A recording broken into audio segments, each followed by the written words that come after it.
Ça commence pour moi à la toute petite enfance, quoi. J'ai tout le temps dessiné pour me protéger aussi du monde extérieur que je trouvais inquiétant, voire ultra-violent. En fait, c'était un échappatoire, c'était un enfermement libératoire, quoi. J'étais au sol et je dessinais toute la journée dès que j'avais pas école. À l'école, je dessinais toute la journée. Chez moi, je dessinais toute la journée et j'ai continué vraiment cette pratique-là de cette façon-là, en vivant, en grandissant, en devenant adulte, toujours avec la même approche de dessiner de façon automatique et sans idée préconçue de ce que je vais faire. Parfois, je me crée quand même des protocoles, mais ça va toujours être pour moi un nouveau dessin. Le nouveau dessin, c'est toujours le premier dessin que j'ai fait dans ma vie. Donc chaque dessin, c'est un renouveau total. J'ai toujours l'impression de tenir pour la première fois un crayon à chaque dessin et de voir pour la première fois une feuille devant moi. Tout est toujours renouvelé. J'ai d'abord fait une école de communication visuelle, le CV et Intuit Lab à Paris, où là j'ai touché un petit peu à différents domaines, illustration, communication visuelle, packaging, des choses qui étaient plus destinées à avoir un métier assez accepté, familialement, socialement, et puis normal entre guillemets. Et puis j'ai arrêté un petit peu avant la fin parce que ça partait très loin de ce que je voulais faire. Et donc j'ai tenté les Beaux-Arts, j'ai eu le concours et donc je suis rentré en tant qu'étudiant où j'ai passé 6 ans. Et dans le dessin, quand je suis arrivé aux Beaux-Arts, je faisais surtout des dessins très épurés qui étaient très inspirés de Georges Grosz, avec des traits assez acérés, mais des rythmes assez cassés. Et je me servais surtout du monotype au pastel gras. Et ensuite, en étant aux Beaux-Arts, j'ai dirigé plutôt ma pratique du dessin vers l'estampe, la lithographie, la sérigraphie et puis la gravure sur cuivre et sur bois. Et l'édition, donc avec des participations à des éditions ou des livres auto-édités. Et là, j'ai transformé un petit peu ma pratique du dessin où c'est devenu, au contraire, c'est devenu très saturé. J'étais parti d'épuré et puis là, j'ai très saturé en dessinant beaucoup de dessins au feutre. Ces dessins au feutre, je les ai fait se transformer et c'est devenu des gardiens.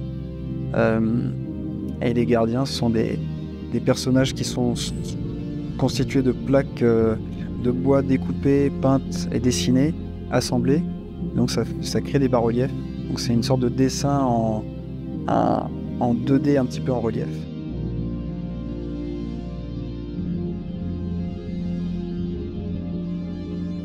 Moi, depuis mon enfance, je suis attiré par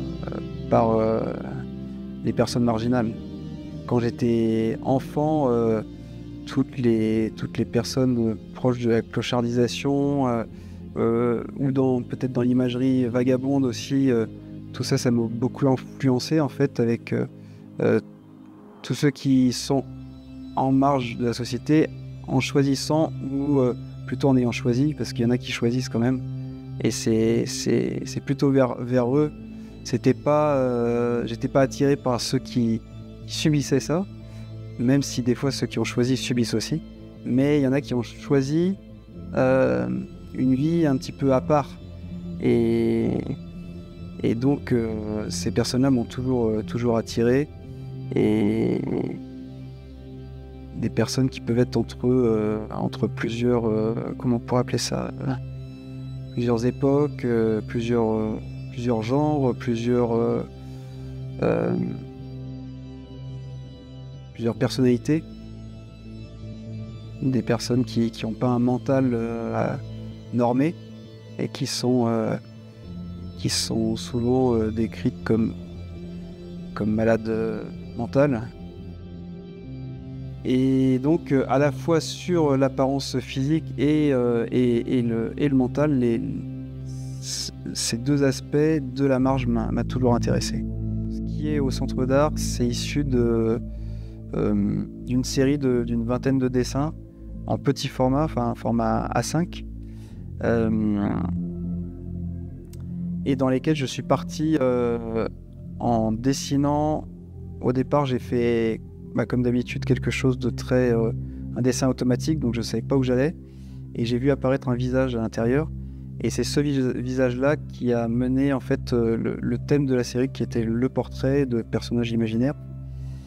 Et comme procédé technique, j'ai utilisé le frottage au crayon de couleur sur papier, en mettant en dessous la feuille de papier des plaques de linogravure que j'avais gravées plusieurs années auparavant. Et c'est la première fois que je superposais les coups de crayon, les couleurs. Parce que d'habitude, c'était dans le frottage, je gardais juste la marque initiale d'un endroit, d'une texture. Et là, le plaisir, c'était vraiment de superposer les couches et d'avoir une matière presque nouvelle qui s'inscrit dans le papier. Ces personnages-là, ils sont à la fois inspirés de l'inconscient collectif où, comme c'est un travail très introspectif, je vais me mettre à dessiner un personnage qui est à la fois inscrit en moi et aussi inspiré de dessins animés de mon enfance où il y a des figures très, très marquées comme dans Tom Sawyer, le fameux Joe l'Indien par exemple, ou Vitalis dans Rémi sans famille, donc des figures très imposantes, très imposantes, inquiétantes et en fait souvent on découvre qu'elles sont bienveillantes malgré tout.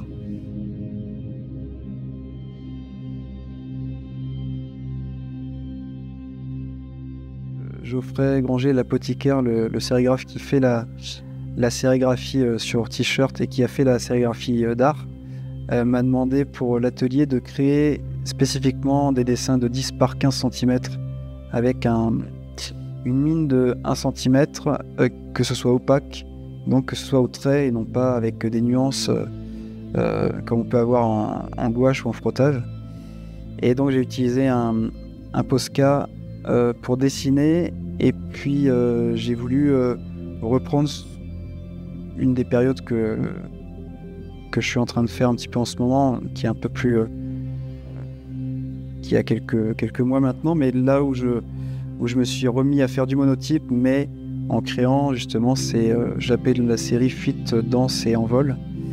Et ce sont des personnages qui interagissent, ou parfois ils sont seuls. En général, ils sont en groupe et ils sont en train de bouger, de danser. Et le personnage qui a les bras écartés et les jambes écartées, c'est donc une référence à cette période-là. Et au contraire, l'autre qui ressemble plutôt à une sorte de vagabond, c'est plutôt en référence à ce qu'il y a au centre d'art